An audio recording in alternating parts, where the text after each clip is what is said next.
अभी अभी हमारे बीच में एडवोकेट वीरेंद्र सिंह जी भादू आए हैं। हमारा कल्चरल प्रोग्राम चलता रहेगा, परंतु इस बीच में आपका भादू जी से परिचय करवा देता हूं। मैं भादू जी से रिक्वेस्ट करूंगा कि वो मंच पर आएं और स्टूडेंट के साथ अपने मूल्यवान विचार रखें। भादू जी। धन्यवाद। मैं कंप्यूटर सेंटर की मैनेजमेंट का आभारी हूं, जिन्होंने मुझे यहाँ आमंत्रित किया। और मैं आप सब विद्यार्थियों को भी बहुत बहुत बधाई देना चाहता हूं, क्योंकि ये आज का प्रोग्राम जो है ये इस कंप्यूटर सेंटर का प्राइज डिस्ट्रीब्यूशन का प्रोग्राम है। तो निश्चित रूप से आज उन सभी विद्यार्थियों को यहाँ पर प्राइज मिलेंगे जिन्होंने यहाँ पे उपलब्धियाँ हासिल की है। मुझे विद्यार्थियों के बीच में आके बहुत खुशी हो रही है। मुझे आज विद्यार्थियों के बीच में आकर मुझे अपना विद्यार्थी जीवन याद आ गया। विद्यार्थी जीवन जीवन का सबसे अहम वक्त होता है। यह वो समय होता है जो इस समय पे मेहनत कर गया, इस समय की कदर कर गया, वो अपने लिए इस तरह का प्लेटफॉर्म बना लेता है कि पूरी दुनिया उसके आगे झुकती है।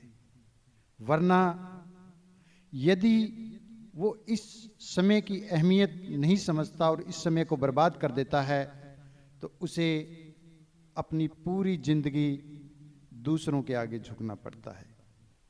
और ये एक ऐसा वक्त होता है विद्यार्थी काल का कि मैं इसको शब्दों में एक्सप्लेन नहीं कर पाऊंगा। और मैं ये दावा करता हूं, आज मैं यहाँ आपके बीच में ये दावा करके जा रहा हूं कि इस वक्त को आप अपनी जिंदगी की किसी मोड़ पे याद करोगे, आपके दिल से या आपके मुंह से ये सब जरूर सुनने को मिलेंगे कि काश वो वक्त लौट आए जब हम पढ़ा करते थे।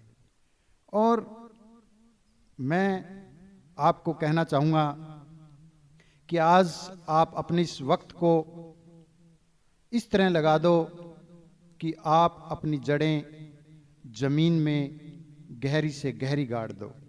जो बड़े वृक्ष होते हैं, जो जितने बड़े वृक्ष होते हैं, उनकी जड़ें जमीन में उतनी गहरी होती है। वो कहते हैं ना कि जमीन पे चलने वाले या मिट्टी पे चलने वाले जो है आगे बढ़ जाते हैं और मार्बल पर चलने वाले फिसल जाते हैं। तो आप हमेशा मिट्टी से जुड़ के रहें, जमीन से जुड़ के रहें, मेहनत करें, आगे बढ़ें। और मैं ज़्यादा कुछ नहीं कहूँगा, आपको आपके साथ अपनी एक छोटी सी बात यहाँ पे साझी करना चाहूँगा। एक राजा था, उसने एक बार अपने राज्य में घोषणा करवाई कि जो सबसे सुंदर मूर्ति बनाएगा मैं उसे इनाम दूंगा और मैं उसे विशेष रूप से सम्मानित करूंगा। उस राज्य में जितने भी मूर्तिकार थे वो निर्धारित दिन और समय पे अपनी अपनी मूर्तियां लेकर राजा द्वारा निर्धारित किए गए स्थान पे लेके पहुंच गए। और राजा उन मूर्तियों को देखने के लिए, उन मूर्तियों का निरीक्षण करने के लिए, या यूं कहें कि अपना रिजल्ट सुनाने के लिए आए। उन्होंने एक एक मूर्तियों को देखना स्टार्ट किया। तो उन्होंने देखा कि एक मूर्तिकार ऐसा था, उसने 3 मूर्तियां रख रखी थी, यानी कि वो 3 मूर्तियां लेके आया था और वो तीनों मूर्ति एक जैसी थी।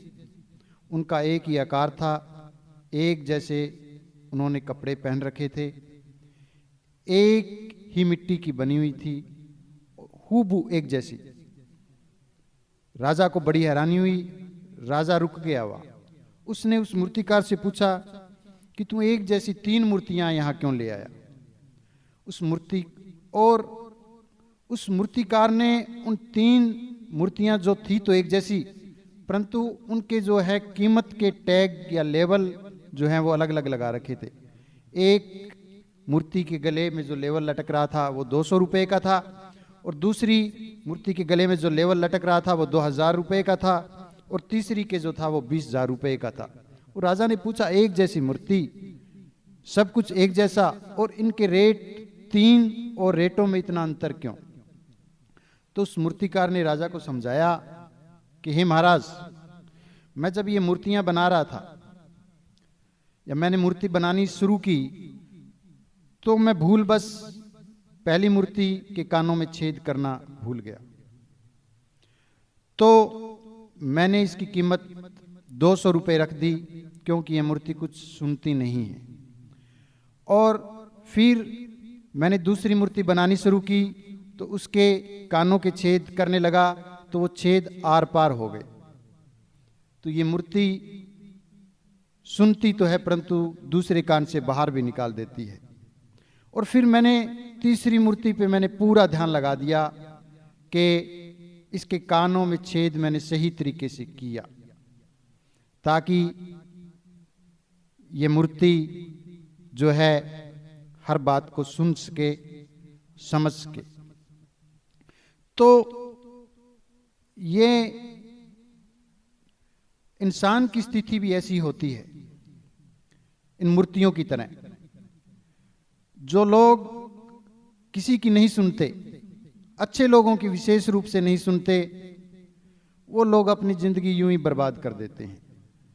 कोई कहीं छोटी मोटी मजदूरी करके अपना टाइम पास करते हैं और वक्त को बर्बाद करते हैं, अपनी जिंदगी के साथ अन्याय करते हैं। और दूसरे किस्म के लोग वो होते हैं जो सुन तो लेते हैं परंतु दूसरे कान से निकाल देते हैं, और वो भी अपनी जिंदगी में कोई विशेष उन्नति नहीं कर पाते, कहीं छोटी मोटी नौकरी करके अपना गुजारा करते रहते हैं।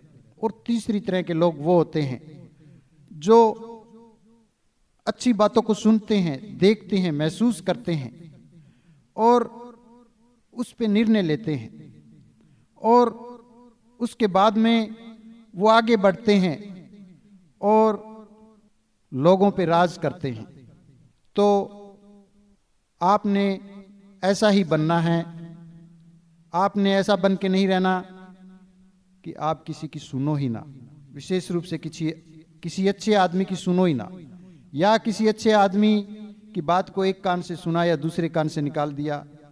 आपने अच्छे लोगों की संगत में रहना है, अच्छी किताबों की संगत में रहना है, अच्छी ट्रेनिंग की संगत में रहना है, और उस पे मेहनत करके आगे बढ़ना है। मैं आपका ज़्यादा समय नहीं लूँगा। मैं अपनी बात इन शब्दों से ख़त्म करना चाहूँगा। ना दर्द, ना मुश्किलें, ना कठिनाइयाँ, तो क्या मज़ा फिर जीने में। तूफान भी थम जाएगा जब लक्ष्य रहेगा सीने में। धन्यवाद।